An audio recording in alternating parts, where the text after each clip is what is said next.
युवक Congress road cleaning machine को श्रद्धांजलि देकर कार्यकर्ताओं ने इसे जनता के पैसों की बर्बादी कही। नर्मदापुरम में युवक कांग्रेस ने नगरपालिका की कार्यप्रणाली के खिलाफ अनोखा प्रदर्शन किया। लाखों रुपए की रोड क्लीनिंग मशीन को श्रद्धांजलि देकर कार्यकर्ताओं ने इसे जनता के पैसों की बर्बादी और सिस्टम की विफलता बताया। युवक कांग्रेस कार्यकर्ताओं ने रोड क्लीनिंग मशीन पर फूल माला और अगरबत्ती लगाकर प्रतीकात्मक श्रद्धांजलि दी और नगर प्रशासन के खिलाफ नारेबाजी की। उनका कहना है कि यह मशीन खनिज विकास निगम से दान में मिली थी, फिर भी इसकी मरम्मत के नाम पर लाखों रुपए खर्च कर दिए गए, लेकिन आज तक यह मशीन सड़कों पर सफाई के काम में नहीं आ सकी। युवक कांग्रेस के प्रदेश प्रवक्ता रोहन जैन ने कहा कि यह मशीन अब नगर पालिका की नाकामी का प्रतीक बन चुकी है। जब मशीन चलनी ही नहीं थी तो उस पर लाखों रुपए खर्च कर जनता के साथ धोखा है। उन्होंने कहा कि शहर की सफाई व्यवस्था बदहाल है, सड़कों और नालियों की स्थिति खराब है, जबकि आधुनिक मशीन गैराज में खड़ी धूल खा रही है। इससे साफ है कि नगर प्रशासन केवल कागजी योजनाओं पर काम कर रहा है। किस तरह का विरोध प्रदर्शन किया है? 2016 में खनिज विकास के पूर्व अध्यक्ष शिव चौबे जी द्वारा लाखों रुपए की लागत की ये गाड़ी नर्मदापुरम नगर पालिका को दान दी गई थी। कुछ समय तक शहर के जो नागरिक हैं उनको हसीन सपने दिखाए गए स्वच्छता के कि शहर की वीआईपी रोड पर ये गाड़ी चलेगी और धूल से जनता को मुक्ति मिलेगी। लेकिन कुछ समय तक ये गाड़ी चली और धीरे धीरे कंडम स्थिति में आई और लंबे समय से यार्ड में खड़ी हुई है, जहां थोड़े थोड़े दिन में ये वेंटिलेटर पे आके आज पूरी तरह मृत हो गई है, क्योंकि ये आके यहाँ पर अस्थायी यार्ड जो नगर पालिका ने बनाया उसमें खड़ी हुई है। और युवक कांग्रेस के कार्यकर्ताओं के साथ मिलकर आज हम इसको आखिरी श्रद्धांजलि देने यहाँ पर आए हुए हैं और हमने इस गाड़ी को आखिरी श्रद्धांजलि दी है। अब ये वापस सड़कों पर नहीं दिखेगी। नगर पालिका पूर्ण रूप से भ्रष्टाचार में लिप्त है, कमीशनखोरी का बड़े पैमाने पर खेल चल रहा है। लाखों रुपए जो जनता के हैं उसकी लूट मचा रखी है और इस सब को लेकर यूथ कांग्रेस निरंतर सक्रिय रूप से जनता की आवाज को बुलंद करने का काम कर रही है और आगे भी जनता की आवाज बनकर युवक कांग्रेस सड़कों पर आंदोलन करती रहेगी। एनएमबी कॉलेज में उच्च शिक्षा मंत्री ने जिले के शासकीय स्कूल के सैकड़ों बच्चों को वितरित किए स्कूल बैग। नर्मदापुरम के एनएमबी कॉलेज परिसर में शिक्षा को बढ़ावा देने की दिशा में बड़ा कार्यक्रम आयोजित किया गया, जहां शासकीय स्कूलों के हजारों बच्चों को स्कूल बैग वितरित किए गए। यह कार्यक्रम राज्यसभा सांसद माया नारोलिया के अथक प्रयासों से प्राप्त की फंड के माध्यम से किया गया। कार्यक्रम में उच्च शिक्षा एवं परिवहन मंत्री उदय प्रताप सिंह ने बच्चों को स्कूल बैग वितरित कर उनका उत्साहवर्धन किया। इस चरण में 300 से अधिक छात्र छात्राओं को स्कूल बैग दिए गए। जिले में कुल 28,000 स्कूल बैग वितरण का लक्ष्य रखा गया है, जिसे चरणबद्ध तरीके से पूरा किया जाएगा। इस मौके पर राज्यसभा सांसद माया नारोलिया ने कहा कि शिक्षा बच्चों के उज्जवल भविष्य की नींव है और आर्थिक रूप से कमजोर वर्ग के बच्चों को पढ़ाई में किसी तरह की कमी न हो, इसी उद्देश्य से यह पहल की गई है। मुझे लगता है ये बदलते भारत की तस्वीर है जो हमारे देश के प्रधानमंत्री आदरणीय नरेंद्र मोदी जी ने 2014 में परिवर्तन का एक लक्ष्य इस देश में रखा था, उसके परिणाम अब आने लगे।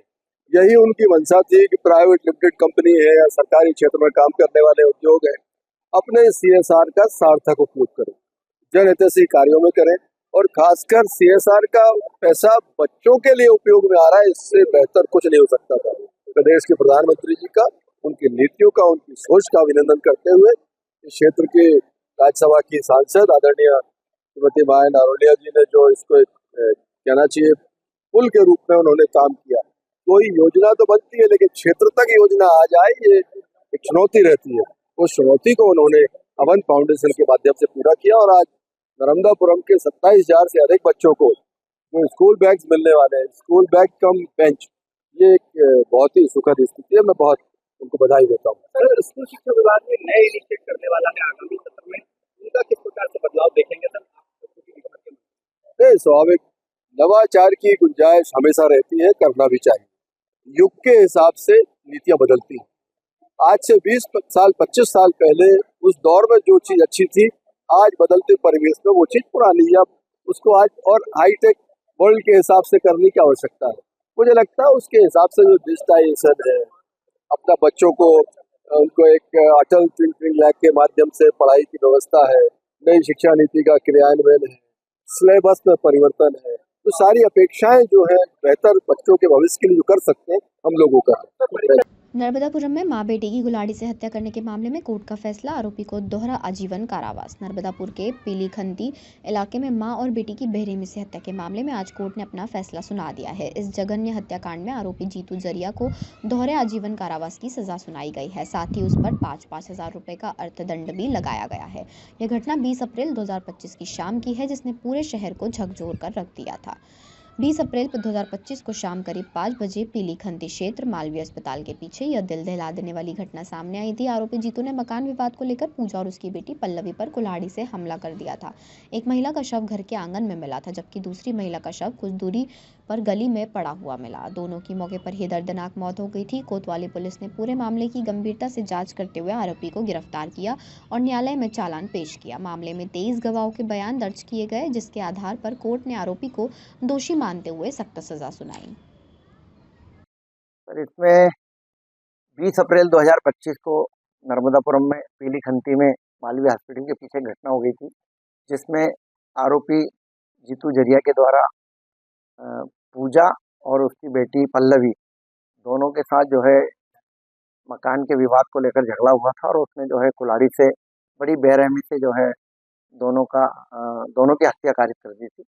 जिसका प्रकरण चला, कोतवाली पुलिस द्वारा उसका इन्वेस्टिगेशन किया गया और फिर उसका चालान पेश हुआ, जिसमें कुल अभियोजन के द्वारा 23 गवाह के कथन प्रधान जिला सत्र न्यायाधीश महोदय द्वारा न्यायालय में कराए गए, जिनका आज प्रधान जिला सत्र न्यायाधीश महोदय द्वारा निर्णय पारित किया गया, जिसमें आरोपी जीतू जरिया को धारा 103 भारतीय न्याय संहिता के 2 शीर्ष में जो है पृथक पृथक आजीवन कारावास एवं 5-5 हजार रुपये के अर्थदंड से दंडित किया गया।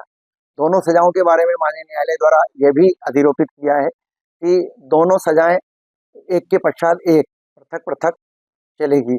साथ ही माननीय न्यायालय ने मृतिका पूजा के जो अवयस्क बच्चे हैं उनको भी 75-75 हजार रुपये की राशि पीड़ित प्रतिकर के रूप में राहत राशि दिलाने का भी आदेश पारित किया है।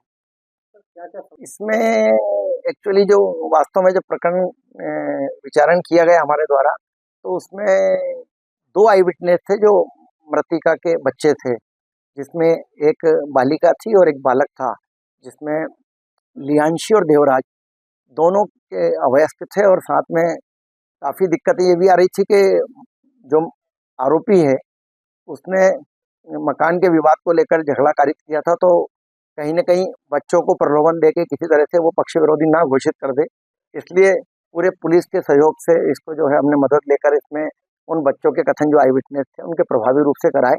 सबसे महत्वपूर्ण बात इसमें यही थी, पूरा पुलिस का सहयोग मिला है और फिर उसी के द्वारा इसमें अभियोजन ने अपने कथन कराए हैं।